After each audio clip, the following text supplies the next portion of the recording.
Estamos de volta aqui com o programa Viver com Fé e Saúde e nessa semana nós estamos falando especialmente sobre cuidados paliativos. A nossa convidada é a enfermeira Sandra Letícia Junqueira, ela que é também coordenadora do Serviço de Atenção Domiciliar e da coordenação de Comissão de Cuidados Paliativos do Hospital Regional Rosa Pedrocian de Mato Grosso do Sul. Então é com muita alegria que eu te recebo para falar aqui sobre um tema da nossa realidade, do nosso cotidiano. E eu quero dizer que é assim uma satisfação, uma honra muito grande, Sandra, ter você aqui no Viver com Fé e Saúde. Obrigada, uma honra estar aqui também, falando desse assunto. Não é o Viver com Fé e Saúde assim, de portas abertas, né, para esse tema. E afinal de contas, querida, o que são cuidados paliativos?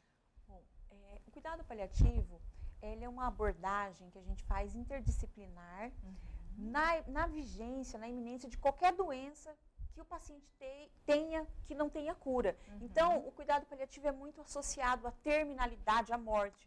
Mas não tem nada a ver. O cuidado paliativo é vida. O cuidado paliativo é dar vida para o paciente quando ele não tem mais possibilidade de cura. Sim. Então, nós vamos fazer uma abordagem com uma equipe completa, uma equipe interdisciplinar, formada por médicos, enfermeiros, fisioterapeutas, terapeuta ocupacional, que vai dar qualidade de vida para esse paciente. Exato. E quando é que começam esses cuidados paliativos? Como é que eles devem ser usados, Sandra? Bom, o cuidado paliativo, ele começa, né? A gente ainda temos um cuidado paliativo ainda muito rudimentar, uma coisa muito cheia de mitos. Mas o cuidado paliativo, ele é uma abordagem, o cuidado paliativo começa no diagnóstico de uma doença.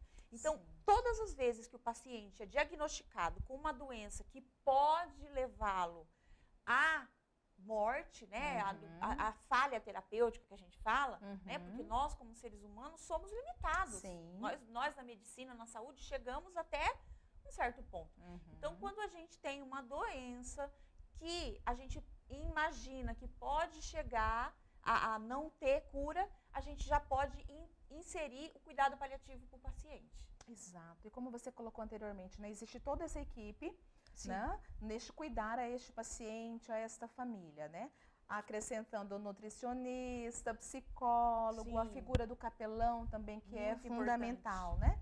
E na prática, exatamente, como é que funcionam os cuidados paliativos? Porque aí, senão a pessoa fala, não, peraí, ela está oferecendo cuidados paliativos para o meu marido, então para o meu pai, então significa que ele já vai morrer, né? Então, como é que funciona na prática exatamente este cuidar, Sandra? Então, é muito interessante quando a gente aborda uma família, né, com relação ao cuidados paliativos, porque é justamente isso que eles pensam, né? Fala assim, cuidado paliativo? Então você está falando que não vai fazer mais nada. Não, o cuidado paliativo, quando a pessoa tem o diagnóstico, a gente apresenta a equipe de cuidado paliativo. E como que funciona isso? Nós vamos abordar a família no sentido da qualidade de vida do paciente. Nós vamos trabalhar a família nas suas necessidades e no alívio do sofrimento. Porque o objetivo principal do cuidado paliativo é o alívio do sofrimento. Tanto do paciente quanto da família. Né? E aí, quando a gente fala de sofrimento, a gente não fala só da dor física. Porque se fala muito do sofrimento físico. Mas quando o paciente ele tem um diagnóstico de doença que não tem cura, além desse sofrimento físico que o corpo vai tendo, né? Ele também tem os sofrimentos espirituais, os sofrimentos psicológicos, sociais, de família. Quantas pendências a pessoa tem quando ela tem um diagnóstico desse?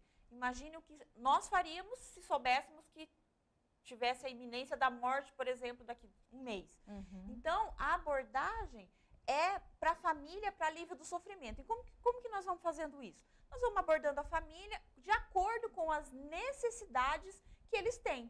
Então, naquele momento, a necessidade é psicologia para ela aceitar aquela nova condição. Então, vai ser abordagem para psicologia, algum problema social, de repente, uma abordagem espiritual. Então, a gente vai abordando de acordo com o sofrimento que a pessoa e que a família vai tendo.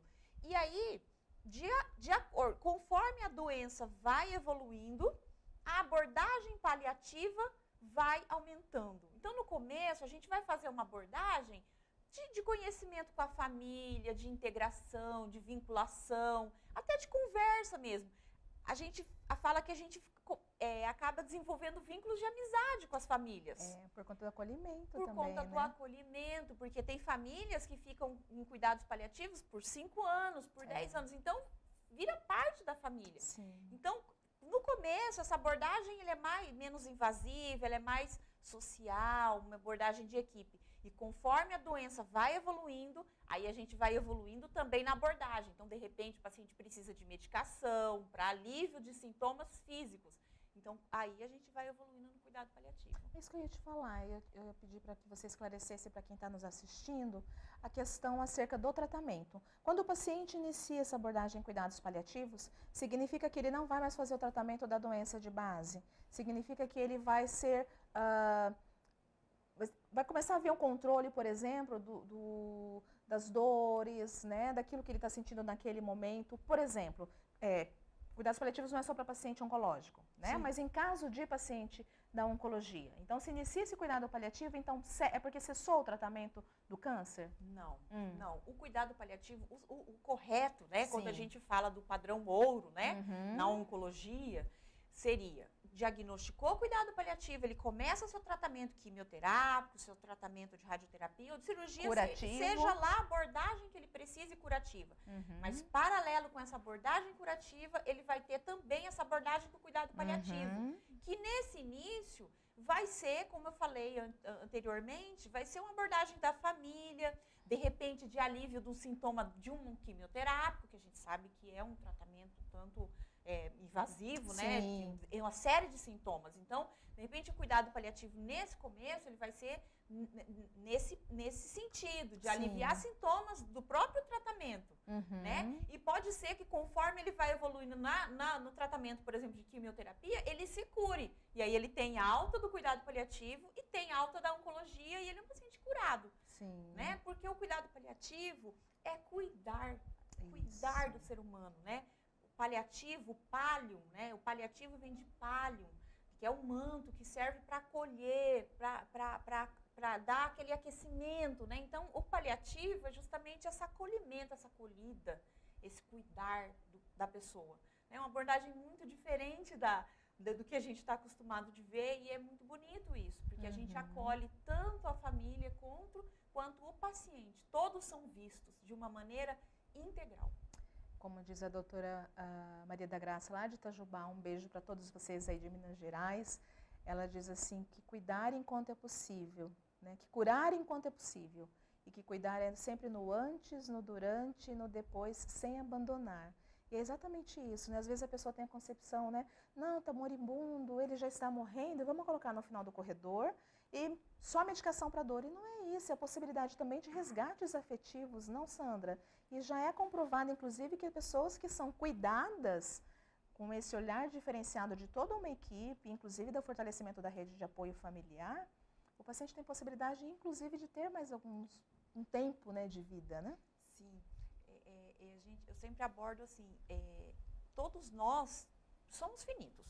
Nós sabemos que um dia vai chegar a nossa hora, né? E a gente nasce com essa senha, né? Quem tem essa senha é Deus, a gente não sabe. Mas, se a gente soubesse que fosse chegar a nossa hora, nossa senha, semana que vem, quanta coisa a gente queria fazer. Às vezes, refazer laços, pedir perdão para algumas pessoas, resolver pendências. Então, quando a gente fala do cuidado paliativo, a gente dá, às vezes, a oportunidade de proporcionar isso para o paciente. Para que quando ele tenha que chegar a hora dele, que ele faça isso sem prendimento, sem coisas, sem deixar coisas para trás. Exato. E que a família vai elaborando essa perda ao longo do tempo. Porque a perda é uma dificuldade para nós. Nós temos dificuldade com a perda. Né? Nós, seres humanos, temos essa dificuldade. Então, se a gente puder ir elaborando essa perda, isso é muito melhor.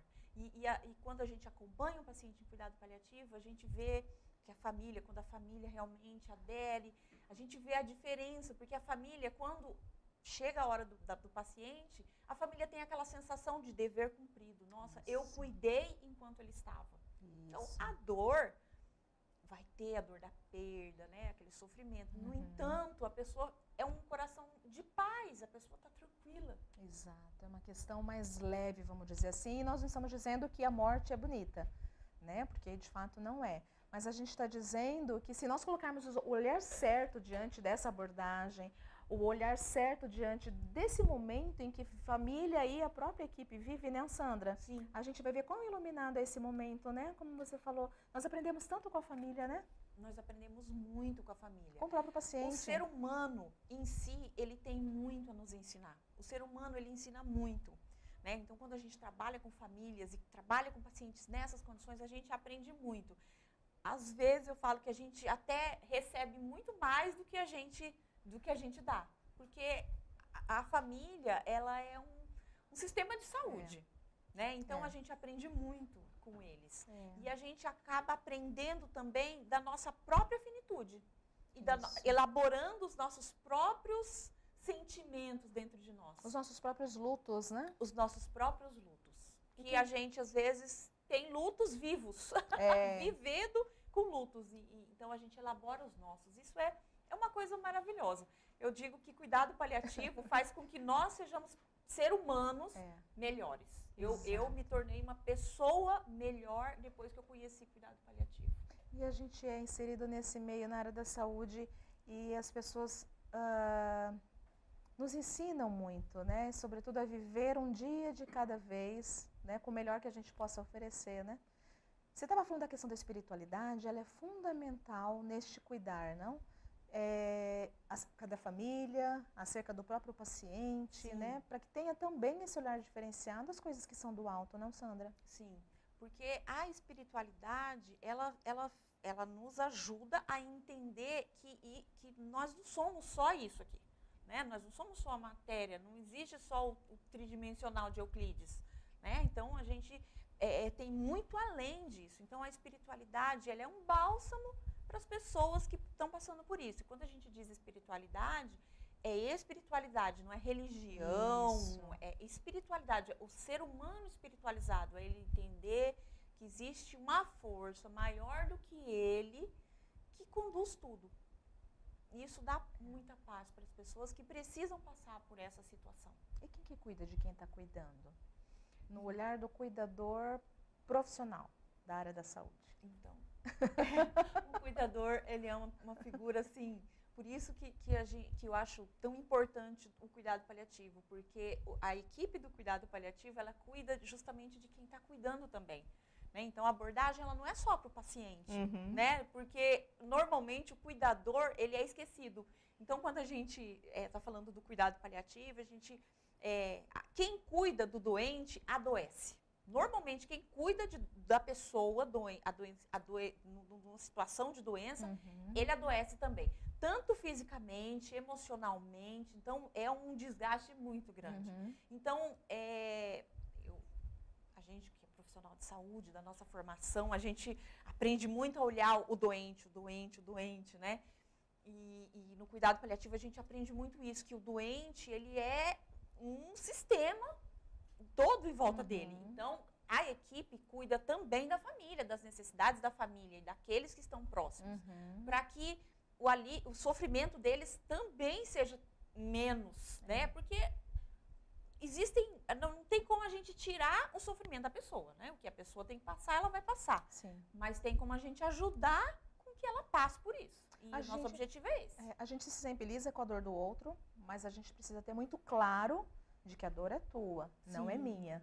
Isso né? mesmo. A gente precisa ter empatia com o outro no sentido de saber que realmente nós estamos sentindo. Sim. Mas eu não posso carregar essa dor comigo porque ela é sua. E é isso que vai, não vou nem dizer nos empoderando, mas vai nos amadurecendo, sobretudo profissionalmente, né, Sandra? Sim, vai nos amadurecendo, porque a gente chega num ponto de maturidade que a gente não está nem tão envolvido, nem tão próximo, nem pegando o problema da pessoa e nem tão também frio, né? Não tão indiferente com o problema. Porque quando a gente está indiferente, a gente não vê a dor do outro. E quando a gente está próximo, a gente sofre muito. Então, a gente tem que estar numa distância segura, onde a gente consegue enxergar a dor do outro, ajudar o outro sem sofrer com isso. Exatamente. E se a gente está indiferente, uma coisa bem interessante que você falou, é da gente se perceber que se de fato nós estamos indiferentes à dor do outro, é que tem alguma coisa aqui que precisa ser cuidada, precisa ser paliada Precisa também, ser paliada, né? A equipe de cuidados paliativos tem que ser paliada também. Porque, às vezes, a gente lida com tanto sofrimento, com tanta dor, que a gente acaba também sofrendo. Então, a gente também nós precisamos nos paliar. Exatamente aquilo que nos aproxima do cuidar do outro, que nos fez, talvez, escolher a nossa profissão, a nossa função, que é a compaixão. Se a gente não toma cuidado, é exatamente o que nos adoece, né? Justamente. A angústia de compaixão. Porque aí, se a gente não tiver conosco a humildade, a sinceridade, a compaixão com a gente, de saber que a gente pode ir até um certo momento, né? Aí a gente vai adoecer, né, Sandra? E por vezes a gente vê na equipe que um membro ou outro acaba tendo que se afastar de repente de tal situação, porque nós somos seres humanos. Isso. E muitas vezes o problema daquela pessoa, daquela família, eu me identifico com o problema daquela pessoa. Então, às vezes, nesse momento, eu tenho que dar um passo para trás, me afastar, me refazer, e aí a equipe assume, e depois a gente, quando tiver refeito, volta, né? Exatamente. Resolvendo os nossos problemas, né? A gente consegue, quando nós nos resolvermos, a gente volta na abordagem, né? Assim que tem que ser. Por isso que da importância da equipe também estar muito bem alinhada, caminhando junto o tempo todo, e sem cobrança, e sem aquela questão dos preconceitos. Ai, mas já está levando para, já está com esses problemas.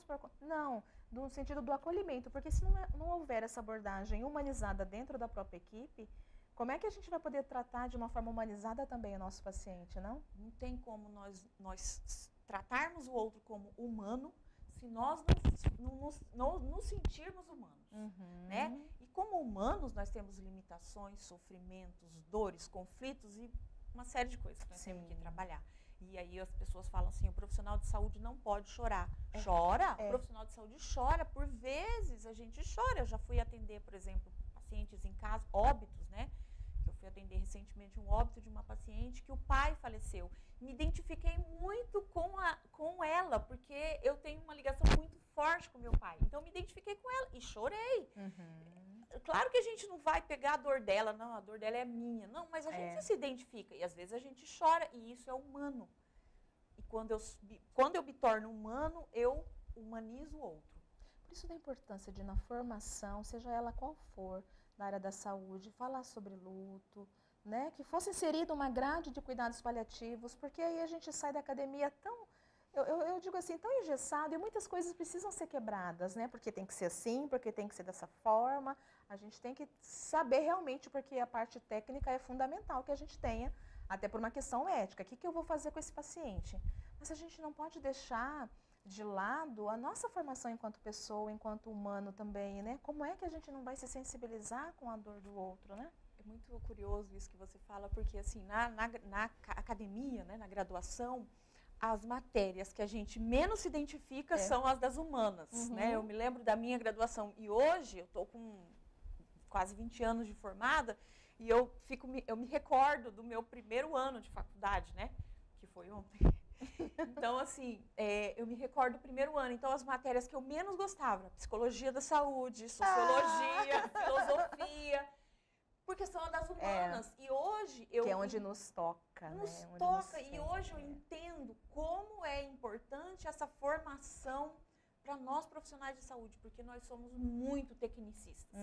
E aí a nossa dificuldade em entender a finitude do paciente e entender que tudo tem começo, meio e fim. Toda história tem começo, meio e fim. O ser humano tem começo, meio e fim. E na graduação, como nós somos técnicos, e técnico quer dizer que eu vou fazer um procedimento e ele vai dar certo, o paciente vai curar. Então, a gente tem essa dificuldade porque a gente foge do que é humano. Nós aprendemos que era assim, né? Que deveria ser assim, né? Deveria ser Chega assim. na prática, muda tudo. Chega na prática, muda tudo. Eu costumo dizer para os meus alunos assim, gente, alguém já falou para vocês que o paciente morre? Né? Então, é importante vocês saberem que o paciente, ele morre também. Então, a gente tem que aprender isso. E nós não aprendemos isso na graduação. As humanas são muito deixadas de lado e nós viramos tecnicistas, nós esquecemos do que realmente é humano.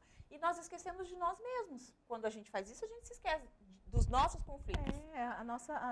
O que acontece da compaixão, a sinceridade que a gente tem que ter com a gente, né? Daquilo que está mobilizando aqui, né? Justamente. É engraçado quando a gente acompanha profissionais da saúde que cuidam de parentes com alguma doença, um câncer. Porque, assim, cuidado paliativo pode ser aplicado para pacientes com problemas de coração, para problemas pulmonares, os nefropatas que dialisam, são pacientes de cuidado paliativo. Então, é interessante como o profissional de saúde tem que lidar com esse tipo, com o familiar, coisa.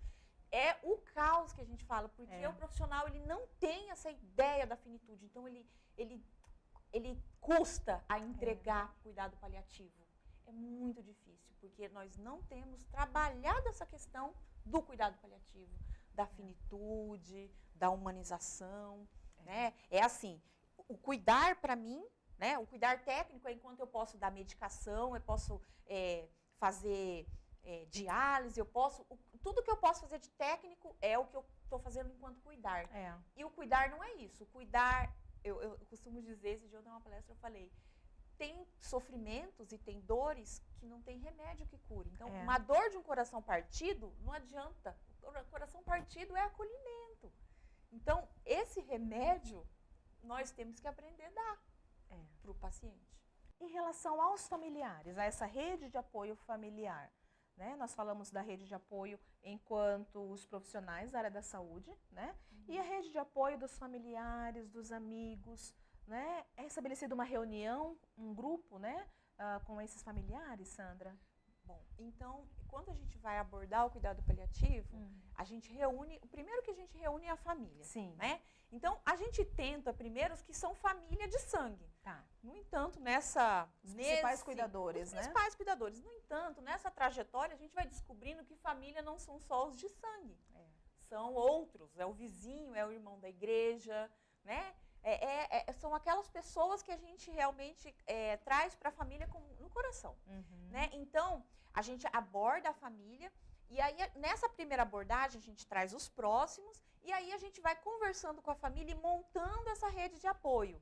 Né? Então, quando o paciente ainda tem condições, por exemplo, de responder, ele mesmo vai falar da sua rede de apoio. E quem que ele quer que esteja próximo. Olha. E quais são as pendências. Quando ele não tem mais, porque muitas vezes a gente pega pacientes e pessoas que, né, que não tem mais, não falam, não estão com condições de se comunicar. Então, a família é a voz do paciente. Quando essa família é a voz do paciente, então a família vai nos dando a rede de apoio, vai falando, olha, o paciente tem o fulano, tem o primo, olha, é muito apegado, gostava muito. Então, a gente chama essa pessoa e vamos acolhendo essas pessoas para dentro da rede do paciente. E aí a gente vai reunindo e trabalhando toda essa rede de apoio. E é exatamente dessa forma a abordagem, então, quando é um paciente fora de possibilidade terapêutica, já em estágio terminal. Sim. Ele já não consegue mais se comunicar, então é através da família que você vai saber, sobretudo o resgate afetivo, como eu falei anteriormente, né? A questão daqueles que ele gostaria de ver, a questão da espiritualidade, não? Justamente.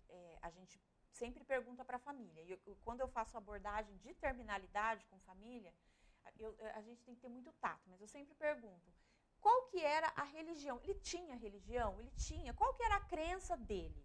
Quem que ele gostaria de receber? Aí, às vezes, a família fala, nós somos batistas. Eu falava, mas ele frequentava a igreja batista? Ele era batista? Ele era católico? Ele gostaria de receber a visita religiosa do padre? Tem como chamar? Então, a gente vai abordando através da família. Tem um irmão, tem mais alguém que queira vir despedir dessa pessoa, né? Tem alguém que vocês queiram que suba, que visite. Então, a gente vai fazendo esses resgates. E muitas vezes a gente resgata ex-mulher, um filho que é brigado com o pai, é muito comum, né? Onde eu trabalho em pessoas que têm uma rede de apoio muito fragilizada, né? Então, às vezes, um pai, um filho que não vê o pai há muitos anos, então a gente chama, então, filhos, vamos... Então, esses laços vão se refazendo através dessas pessoas que vão nos norteando nessa rede de apoio. E a gente observa que realmente, exatamente após aquela visita, aquele encontro, o paciente definitivamente descansa, não como fala, né? Descansa em paz, realmente, né? Porque ele sabe que ele, pelo menos ele meio que reorganizou aquilo que para ele estava pendente, não? Sim. porque quando o paciente ele se vê diante de uma situação dessa, é como se ele tem que resolver tudo. Então, às vezes às vezes a gente não sabe, o paciente está inconsciente, está sedado, então a gente não sabe a dor que ele está passando ali, mas às vezes chega aquela pessoa lá, né, um filho, esses dias a gente viu uma abordagem de um filho que era muito apegado com o paciente. O filho subiu à tarde para visitar no hospital, o filho subiu à tarde para visitar, nós liberamos ele para subir, ele subiu, pouco depois o pai faleceu, né, morreu, porque ele precisava daquele momento com o filho dele para se despedir, né, por mais que ele não fale, mas a audição é o último sentido que a gente perde. Sim. Então, a família vai, a família fala, né? Então é um momento muito bonito para dar paz para o paciente. Exato. Fala pra gente sobre o trabalho que é realizado no SAD, no Serviço, né, de Atenção Domiciliar, e um pouquinho sobre a Comissão de Cuidados Paliativos do Hospital Regional. Um abraço grande aí para todos do Hospital Regional. Em especial para o pessoal do CETOI, eu vou puxar a sardinha, né, para o nosso 8º andar. Certo. E para a nossa Comissão de Cuidados Paliativos também do hospital. Tá certo. Bom, no serviço de atenção domiciliar nós trabalhamos tanto a reabilitação quanto também o cuidado paliativo. Né? Então nós atendemos pacientes que têm possibilidade e também atendemos os pacientes de cuidado paliativo. E isso é muito bom quando a gente pega um paciente de cuidado paliativo no serviço de atenção domiciliar, porque a gente faz vínculo com a família. Sim. E essa abordagem, ela desde o começo. Então tem paciente que a gente atende por 8 anos. Olha só. No cuidado paliativo. Então, a gente vai se vinculando com a família e tudo. Quando chega o momento da terminalidade, a família está muito tranquila, muito segura, porque a gente conseguiu fazer nessa abordagem como se fosse homeopaticamente, né? Doses leves, e a família vai recebendo. E aí, agora se agregou, né, dentro da atenção domiciliar e dentro do hospital regional, o cuidado paliativo na Comissão de Cuidados Paliativos, que nós estamos tentando proporcionar um jeito melhor desses pacientes morrerem mesmo, né? Porque no hospital regional, por vezes, a gente pega pacientes, é muito comum a gente pegar o paciente já em terminalidade, né? Dos seus momentos, nos últimos meses de vida. Então, nós estamos trabalhando essa abordagem com as famílias para tentar fazer com que o paciente tenha esse atendimento humanizado, esse atendimento mais digno dentro do hospital. E, pasme, isso é possível. Nós estamos tendo assim, experiências muito bonitas com cuidado paliativo, emocionantes. Assim, eu até parabenizo a minha equipe, a equipe que trabalha comigo, a nossa equipe. Gente, dá licença que eu faço parte da equipe dela. A Cláudia é da equipe de cuidados paliativos. E é ótimo. E é uma equipe maravilhosa que se juntou lá. E nós, assim, eu fico emocionada porque nós estamos fazendo um trabalho maravilhoso. São pessoas muito dedicadas, que estão fazendo trabalhos lindos.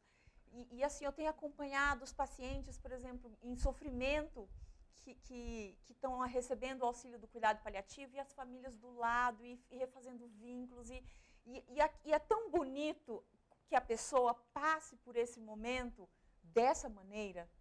Eu penso assim, como você falou, a morte não é bonito. Mas já que nós temos que passar, que passemos da melhor forma possível. Então, assim, é um trabalho que está sendo feito muito bonito, que as pessoas estão conseguindo passar por esse momento de uma maneira bonita. Ao lado da sua família, ao lado daqueles que realmente eles lhe quiseram durante a vida. É uma coisa maravilhosa, assim. Então, eu me emocionada. Ai, mas não é para menos, né? Realmente é um trabalho relevante, né? É uma equipe ousada. Sim. Né? E um sonho muito antigo do Hospital Regional, né? De que nós pudéssemos ter essa comissão dentro do nosso hospital. E nós sabemos as nossas lutas, né? Mas gradativamente a gente vai sempre se fortalecendo, né? E o que eu falei anteriormente, não há como nós trabalharmos de uma forma humanizada com as famílias se não existe essa humanização dentro da equipe, e isso tudo é muito claro dentro da equipe, né? Eu quero que você deixe uma mensagem final para quem está nos assistindo acerca, né, dessa questão dos cuidados paliativos, acerca dessa questão desse bem cuidar. Bom, a mensagem que eu gostaria de deixar é uma frase de uma paliativista, né, a Cecily Sanders, que era inglesa, e ela tem uma frase que eu acho muito bonita e que, para mim, descreve muito o cuidado paliativo. E ela fala que o sofrimento só é intolerável quando ninguém cuida. E o cuidado paliativo é justamente isso, esse cuidar. Né? E nós, do cuidado paliativo, estamos à disposição para cuidar do ser humano, porque não tem coisa mais preciosa do que o cuidar, né? E tem uma outra teórica, né, a Florence Nightingale, que ela fala que um artista diante de um mármore frio, ele se deleita e ele se dedica. E nós deveríamos ter essa mesma dedicação diante do corpo humano, da pessoa humana. Então, o cuidar é o primordial. Querida, Deus abençoe cada vez mais a sua vida. Amém. A mãozinha dela é gelada. Um trabalho maravilhoso que você desenvolve. Mais uma vez, muito obrigada pelo seu sim aqui, TV Imaculada Conceição. Muito obrigada ao seu sim para você poder fazer parte, né, dessa equipe maravilhosa. E Deus te abençoe cada vez mais. Amém. Para mim, uma honra estar falando de cuidado paliativo, porque eu sou apaixonada por cuidado paliativo. É recíproco, né? Deus te abençoe, viu? Amém, viu? Vamos para o intervalo? Voltamos já já com o programa Viver com Fé e Saúde.